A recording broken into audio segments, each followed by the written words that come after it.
Meanwhile, at Kings Island near Cincinnati, the investigation continues into two bizarre incidents that left 3 people dead. When you visit an amusement park, you expect to have loads of scary fun, all while being completely safe on everything from the most thrilling, huge roller coasters down to the smallest family rides. And 99.99% of the time when you go to an amusement park, that is exactly what you will have. Amusement parks are completely safe, and you going there, chances of anything happening are slim to none. Millions of people visit amusement parks all over the world every single day, and nothing happens. But every once in a while, some tragedy hits and something happens.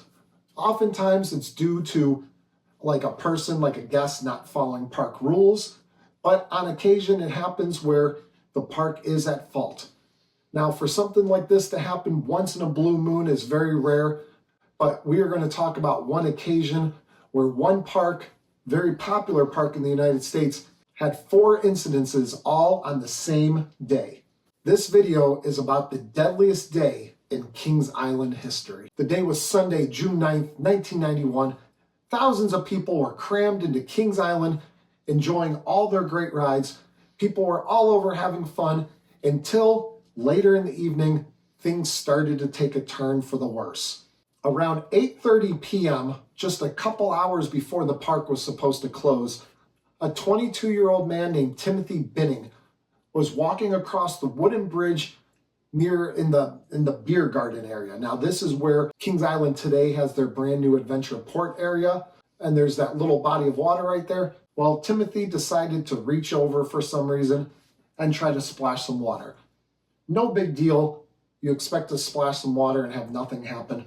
Well, once he splashed the water, there was an electrical current that shocked him, made him fall into the water. After witnessing his friend fall into the water, 21-year-old William Haithcote jumped in to save him along with 20-year-old security guard Daryl Robertson.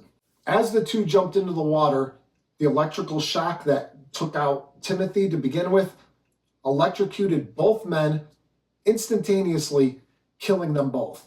The person that fell in initially, Timothy, he ended up surviving luckily and being rushed to the hospital with burns from the electrocution. The Occupational Safety and Health Administration, better known as OSHA from the state of Ohio, stepped in and did an investigation and found that Kings Island in their pond, they had a faulty aerator pump. Anytime that you see a pond and you see like a fountain in the middle, yeah, that's an aerator pump. So that had a faulty ground. So it was conducting electricity all in the water. And as we know, water is a conductor for electricity. So since it wasn't grounded properly, the entire pond was basically a huge electrical field.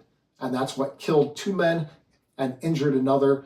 Kings Island ended up being fined $23,500 by the state of Ohio for, I think it said 7 different safety violations for that. Now that is a crazy thing to happen at a park for any one given day.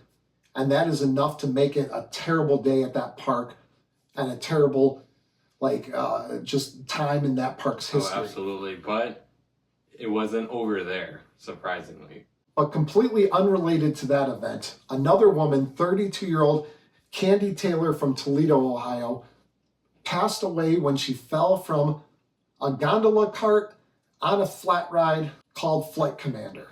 Flight Commander was a basic flat ride, spinning flat ride. So you had the center and everything revolved around it. So you sat in a little gondola car and you had a joystick that allowed you to raise the arm to go up or down, and also spin 360 degrees completely upside down. Yeah, so there are some rides that are like that, but this was an older version of those. She rotated one time, and on the second time she started to go around. She was rotating left, and as she was rotating left, when about halfway around the turn, it just slung her out of the ride. And the thing that makes this older version a bit different is because it did not have a center partition keeping you from one side or the other. So what happened was Candy was intoxicated when she got on this ride, and it was, I guess, really meant for 2 people because there was nothing keeping you from sliding from one seat to another. So when she got in, she put down her restraint, but she ended up passing out from the intoxication. And when the little cart went upside down, she slid from her seat where the restraint was over to the seat that was unoccupied, where no restraint was down, and she ended up falling 60 feet to her death. Flight Commander was closed for the rest of the 1991 season, but opened back up the next season for 1992 with a partitioner in the middle to make sure nothing like that would ever happen again. Now, we said earlier that sometimes these incidents happen and it's the person's fault and sometimes it's the park's fault. This, I feel like both had a lot to do with it. Yeah. Both had a little bit of blame to share, because Kings Island should have had the ride where if you're sitting in it and you have your restraint down, you are 100% safe without question. But also riding rides while intoxicated and passing out and not being able to hold yourself up and do what you need to do to keep yourself safe, that is indeed obviously a safety hazard, and in her case, a fatal hazard, which cost her her life. So that concludes our story about Kings Island's most deadliest day in history. We hope to never see a day like this again at a park, especially a park that we frequent so much, because Kings Island is kind of our adopted second home park, and we're there multiple times a year. But anytime that we've gone to Kings Island, we felt completely safe. And that's what parks are. Like, is Kings Island safe? Absolutely. You'll go, you'll be fine. Any park, anywhere will be fine. But like I said, stuff like this will happen on occasion, but that's really anything in the world. Something can technically happen, but it's still very, very, very safe. Nothing is 100% safe. Yeah. You driving to the amusement park or driving to the grocery store, unfortunately.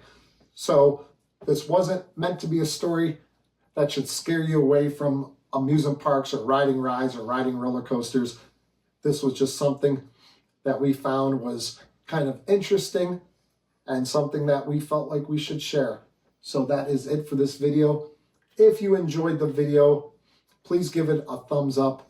Subscribe if you have not already. We do all sorts of roller coaster and amusement park content, stuff like that.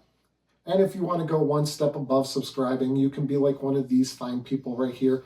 They join our channel membership, and for them joining, they get things like shout outs, exclusive videos, exclusive pictures, stuff like that, and it helps the channel a ton. Yes. Yeah, so thank you guys for being channel members, and thank you guys for considering being a channel member. So that is it for this video. We'll see you guys right here next time on Beach Cliff Studios. See you.